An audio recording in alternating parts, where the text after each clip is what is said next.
All right, welcome back to Lassen Park. It's cold, it's windy, but we're back, and we're gonna try to get the cameras that I set up out of here before this storm really sets in and snows the place in. So here we go. Pretty morning. I hope you can even hear me with the wind, but ran into some really cold temperatures on the drive, but it's actually warmer up here at higher elevation than it was driving in, which is kind of surprising. But woo. All right, back in the car.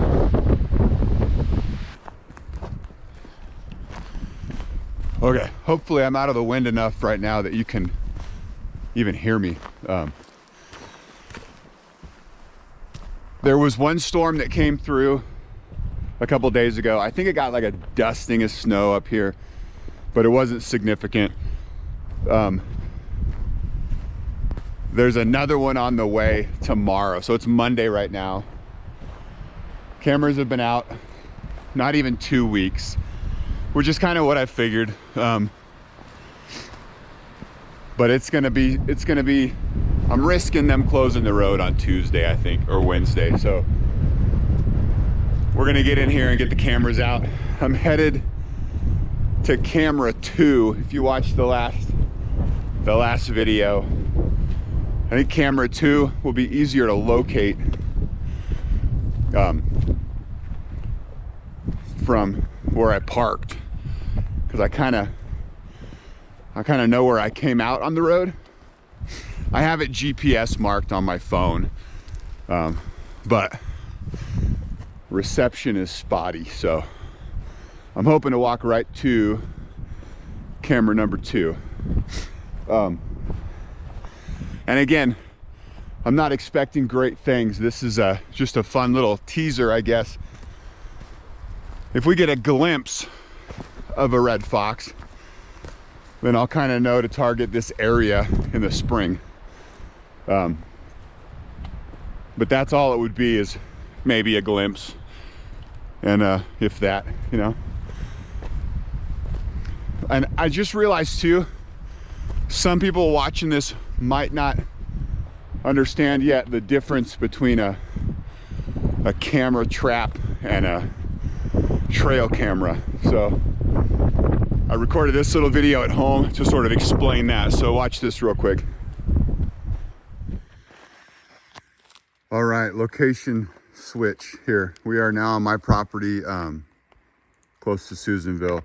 But I realized that one thing I might need to explain to the uninitiated here is the difference between a trail camera and a camera trap. So this is a trail camera, right? They got a infrared light bank and, you know, a lens, motion sensor, all in one package. It's low resolution, and they're getting better. I mean, they're getting, you know, higher resolutions all the time, but they shoot infrared black and white video at night. For me, they're more of a tool to figure out where to put my camera trap. So a camera trap is this situation. That's my camera. I'll show you inside that in a second. There are 3, in this case, flash units, light units. There's one down there. And a trigger. That's my little trigger. So I'm getting flashed right now as I walk through, but this is made by Camtraptions, and it's an infrared trigger, like what turns on your motion lights. So that's sending a signal to the camera, which is sending a signal to the flashes. It's basically a little photo studio in the woods, just waiting for a subject.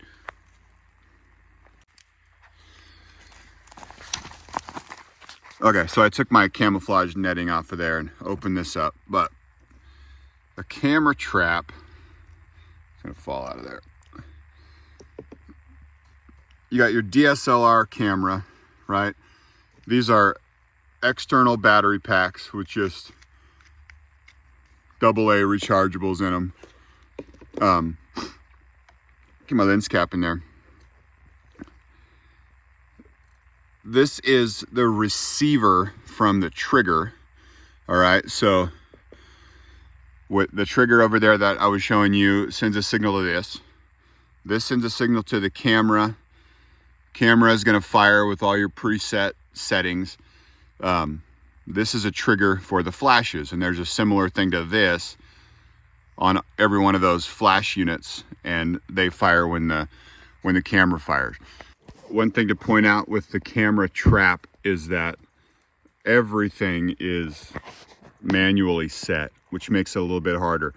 You got your focus and your lighting with the flashes, which by the way are very, very soft, like 1/16th power, 1/64th power. I mean, it's not a bright camera flash like you might be picturing, but all of that is manually set.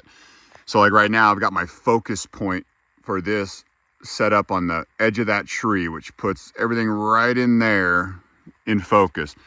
If an animal trips the trigger in the wrong place, it's out of focus, bad picture. So the camera doesn't have time in the middle of the night, and it can't see. It doesn't have time or visibility to autofocus. So everything from focus to shutter speed to aperture to ISO to lighting to distance from subject to where the trigger's placed to when the animal's going to trip the trigger, all that has to be thought out ahead of time. So like, where's the animal going to be if it's moving at a walk after it trips the trigger? You got to account for the, delay of the trigger. There's a little bit of a delay.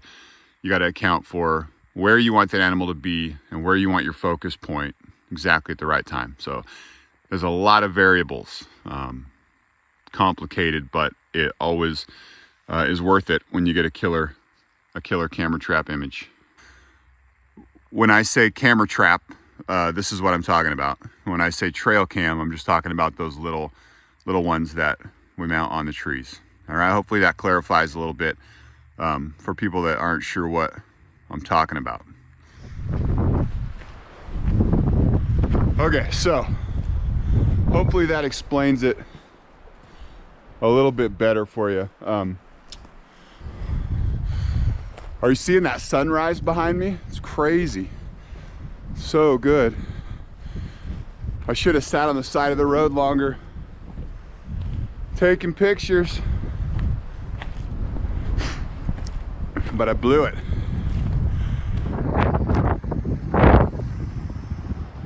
There are certainly worse places to spend the morning.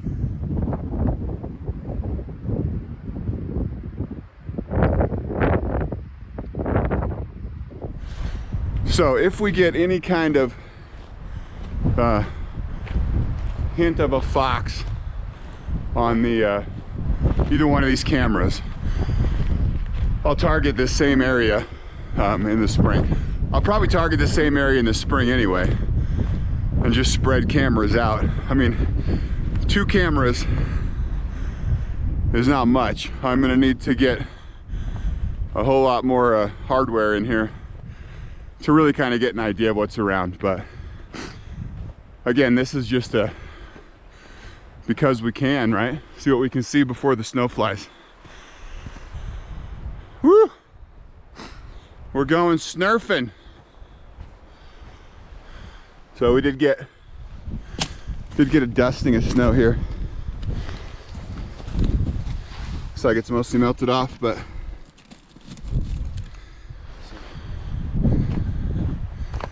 okay. I overshot it. I missed it the first time through. So GPS to the rescue. Found my spot. See what we can see.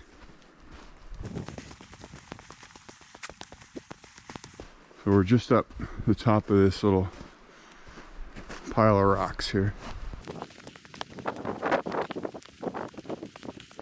All right. There she is. Still hanging tough. And this was the area, and it has been super windy, at least this morning. Remember, I was worried about this little tree blowing in the wind and giving me false triggers on the camera. So Shall we peek?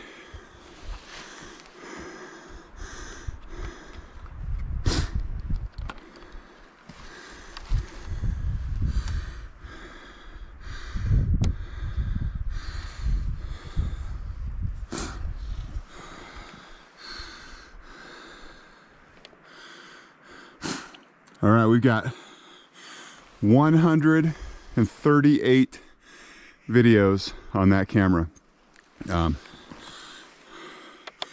which is gonna mean a lot of wind, but in that, you know, maybe something good. So I'm gonna have to go home and throw this on the computer and go through it. I'll show you anything good and we'll just do it that way. Something there, might be a deer. Oh, it's exciting, huh? Hold on.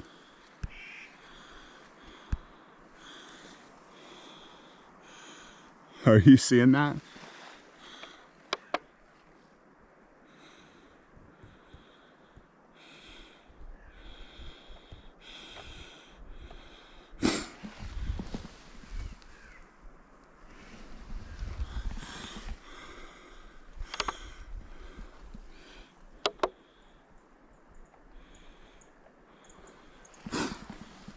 We got ourselves a SNRF in a week and a half.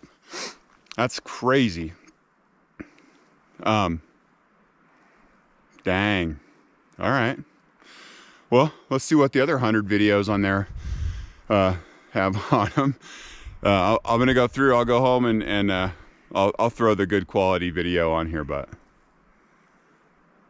we just got one of like 15 Sierra Nevada red foxes in this half of the state, man. One of maybe 40 in California. So instinct was correct on this little rocky area right here in the kind of path through. So camera 2 is a winner already. That's crazy. Super curious what else is on there. Keep rifling through them for a second. Shoot. See what else.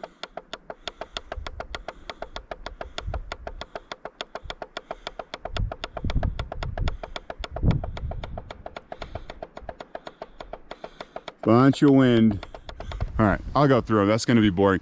And I don't even know if you can hear me right now because of the wind. So, but holy cow, success already. That's sweet. So, camera trap potential location in this area. Just got to find a. So when you set up the camera trap, I can point that out. You want to find an even smaller bottleneck, right? Because like, so this camera's here. It's looking out here, and that guy just kind of cruised by.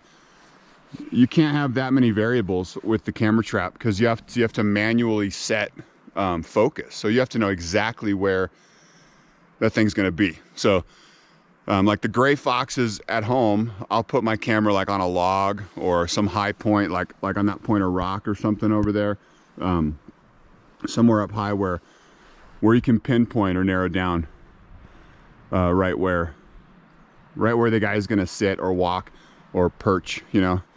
So we'll find some of those kind of spots in the spring for the camera trap once the snow kind of melts. But I am blown away, and I'm wondering if maybe all those tracks and stuff I was seeing here were potentially little SNRFs. So this is going to be an area that's crazy.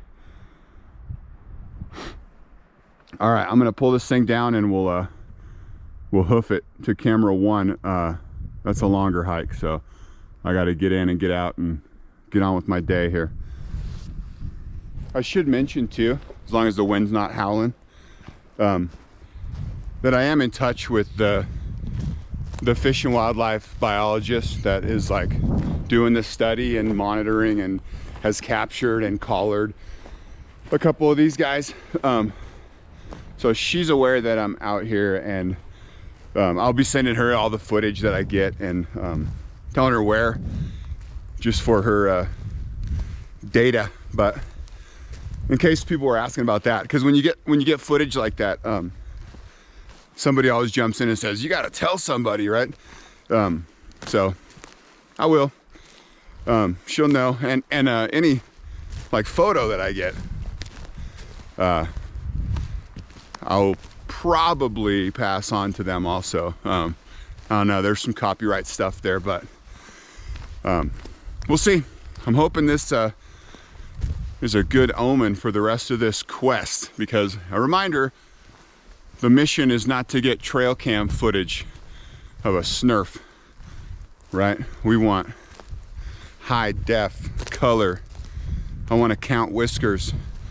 So we need a photo, but this is a huge step in the right direction. I'm super curious to see what camera one has for us.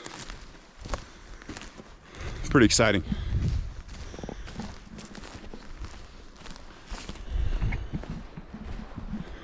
All right, approaching camera two here. I see my little permit on the tree, that's good. This was one spot I was worried about maybe people showing up. It's remote, but it's not that remote.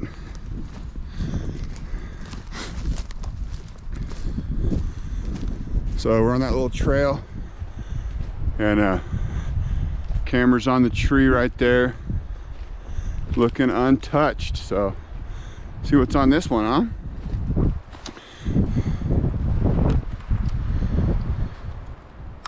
Oh, my fingers are cold.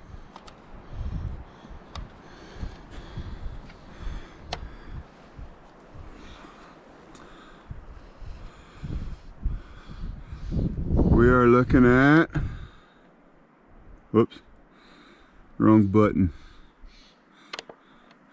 11 videos. Now that's a good number, because that means critters and not wind, right?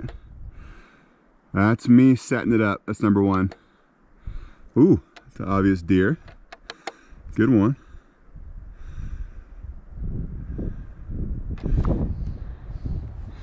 Okay, I'll put these on the computer and show you.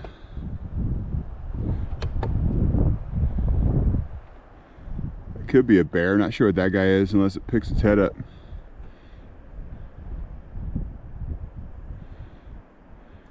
Ooh, that's a mystery, man. We gotta look at that one.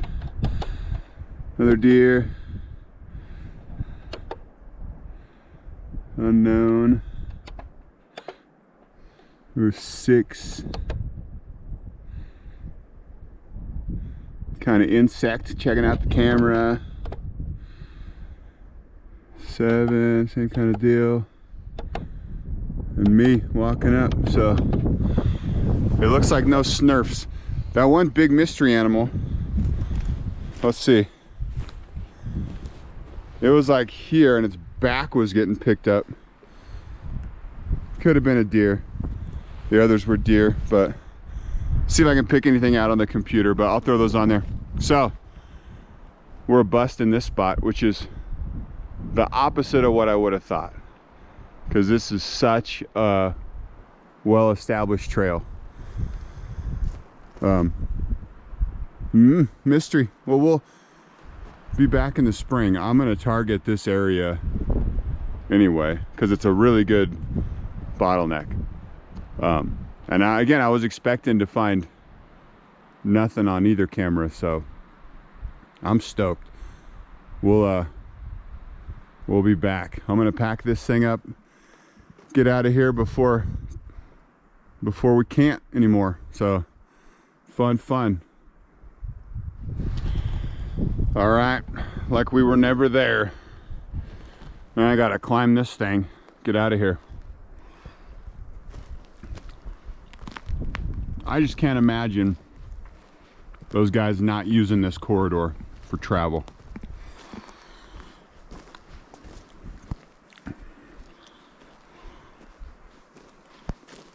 A week and a half, 2 weeks is not very long to have a camera out here when you're when you're talking about 15 or 20 critters, you know, or less, I don't know, somewhere in there.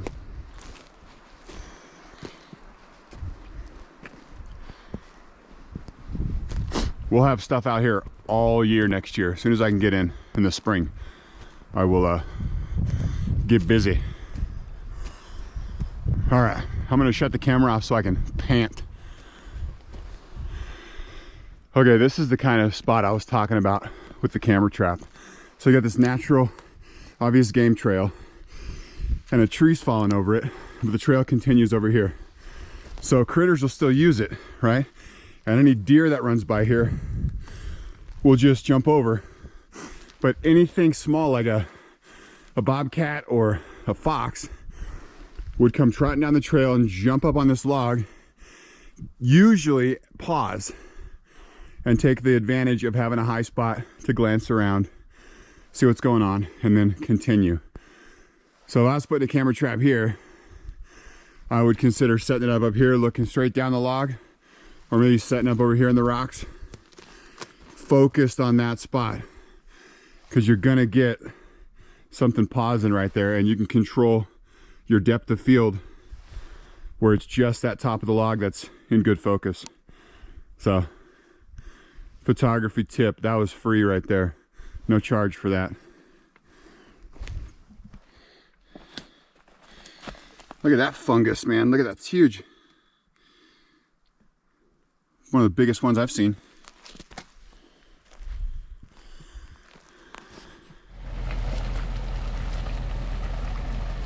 Just realizing some of you might never have seen the bubbling mud pots of Lassen Park.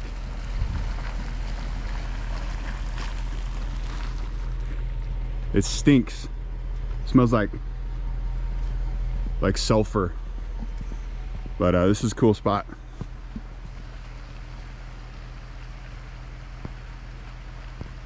Geology moment. Welcome to an active volcano. All right, I'm parked in the middle of the road. I better go. All right, here we are back at headquarters here looking at these videos. That's me walking away when I set this camera up. This is camera 1, so I'm starting with this one. This was that first shot of a cool buck that was hanging out, looking around, and then the very next video is that mystery animal. And if you watch this guy move across the screen and look at the timestamp, it's 3:34 a.m., right? And the very next video you see is 3:35. So it's same animal, it's just that deer bent over. Hard to tell on that little screen like what I was looking at, but just that same old buck picking on the ground right there. So more deer moving through. This was I think a group of 3. Yeah, so there was clearly a bunch of deer using this little trail, which usually means other animals are using it also. The deer are like the trail makers.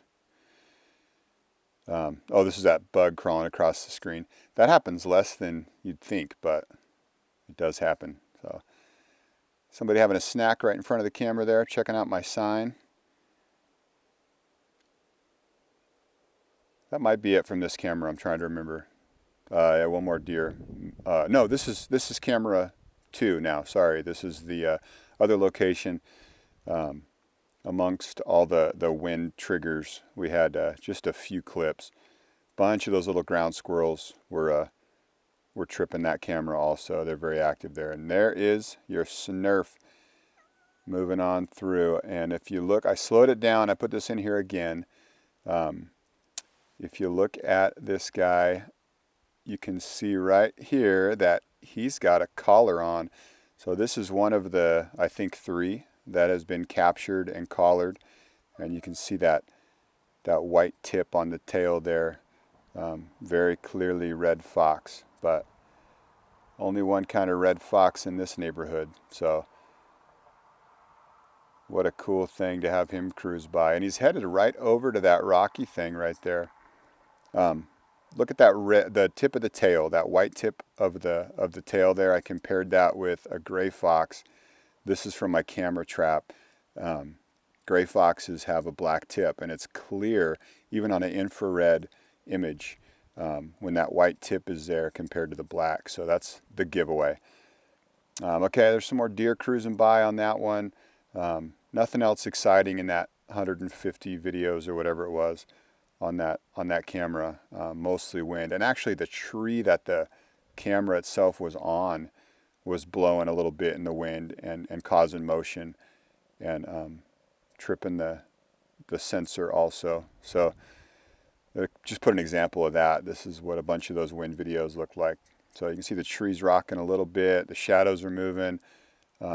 It's all enough to trip that camera. So that's what most of it looked like. But I went through them all for you, every single one. I did fast forward, through the boring part. But there you go. Success in the first couple of weeks. It's a crazy treat, but watch, this guy goes over here and he jumps into that rocky area down there. So that's going to be the first spot I'll head in the spring. But successful day with the SNRF quest.